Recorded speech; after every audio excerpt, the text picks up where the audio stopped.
VidIQ এক্সটেনশনটি ব্রাউজারে কীভাবে add করবেন আপনার ইউটিউব চ্যানেলের সাথে কানেক্ট করবেন। তো আজকের ভিডিওতে আমি আপনাদের দেখিয়ে দেবো যে কীভাবে VidIQ এক্সটেনশনটি আপনার ইউটিউব চ্যানেলের সাথে এবং আপনার ব্রাউজারের সাথে অ্যাড করবেন। তো চলুন শুরু করা যাক। তো VidIQ এক্সটেনশনটি আপনার ব্রাউজারে অ্যাড করার জন্য একটি অ্যাপ্লিকেশন ব্রাউজার ব্যবহার করতে হবে। তো আমি ব্রাউজার ব্যবহার করব ওয়াই ব্রাউজার। তো এই অ্যাপসটি আপনি গুগল প্লে স্টোরে গেলে পাবেন অথবা গুগলে গিয়ে সার্চ করলে পাবেন যে ওয়াই ব্রাউজার.apk। সবার আগে নতুন নতুন ভিডিও আপডেট পেতে সাবস্ক্রাইব করুন ফ্রিল্যান্সার আতিক এবং পাশে থাকা বেল আইকনটি অন করে দিন। তো ওয়াই ব্রাউজারটি ওপেন করার পর আমরা VidIQ এক্সটেনশনটি অ্যাড করার জন্য প্রথমে সার্চ বারে সার্চ করব VidIQ এক্সটেনশন।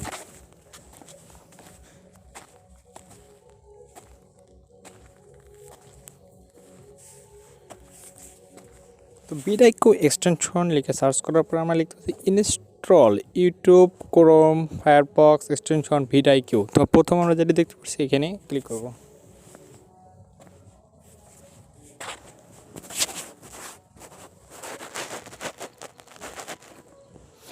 তো এখন এখানে দেখতে পাচ্ছেন যে ইনস্টল ক্রোম এক্সটেনশন।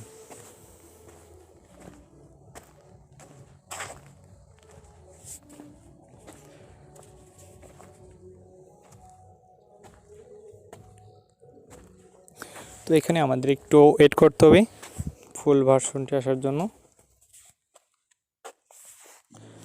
তো আমরা এখানে দেখতে পাচ্ছি যে সাইডে অ্যাড টু ক্রোম। তো আমরা এই অ্যাড টু ক্রোমে অ্যাড করব। তো ক্রিয়েটিং হচ্ছে, একটু ওয়েট করব। আমরা অ্যাড এক্সটেনশনে ক্লিক করব। তো এটি ক্রিয়েটিং হচ্ছে।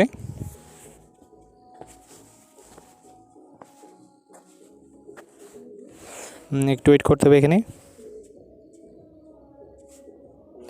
এটা অটোমেটিক চলে যাবে ইউটিউবে।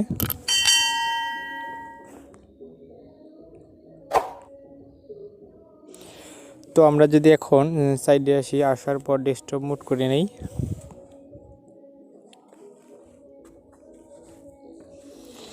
তো এখানে VidIQ এর থেকে একটি অ্যাড চলে আসছে।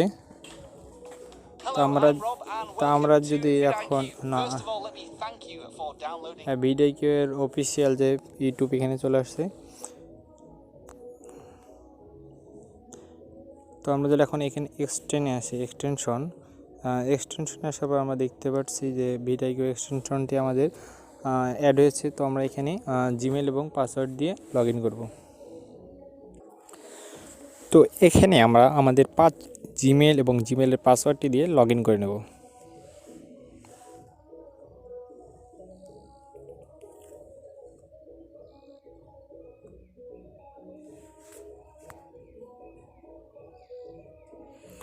তো এটি হয়ে গেছে অটোমেটিক।